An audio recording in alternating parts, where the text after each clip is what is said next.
দুষ্টু কোকিল গানে মিমি চক্রবর্তীর নাকি একটা এক্সট্রিম লেভেলের নুড সিন আছে, আর সোশ্যাল মিডিয়ায় সেটা অত্যন্ত কন্ট্রোভার্সিয়াল ইস্যুতে পরিণত হয়েছে। বলেন কি?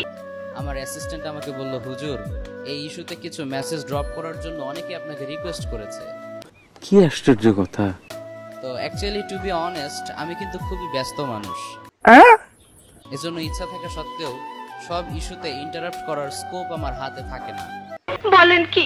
But I think it's a very sensitive and important, that's why তোমাদেরকে কিছু মেসেজ ড্রপ করছি। ওকে, ফার্স্ট অফ অল, আমরা সকলেই জানি যে ইসলাম আমাদেরকে এই ধরনের সিনেমা দেখা সাপোর্ট করে না, হারাম করেছে আমাদের জন্য। বাট একটা সময় ছিল যখন বাংলার ম্যাঙ্গো পিপল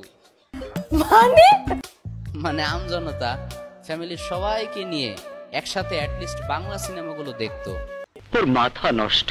বাংলা সিনেমার স্ট্যান্ডার্ড নামতে নামতে এখন এমন পর্যায়ে এসেছে যে পাশে গার্লফ্রেন্ডকে রেখে এ ধরনের সিনেমা দেখতেও লজ্জা লাগবে।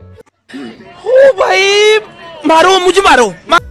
ঠিক কিনা বলো যুবক ভাইরা? সেন্সর বোর্ডের মেম্বাররা কি যে করে আমার বুঝে আসে না। Can they be so irresponsible?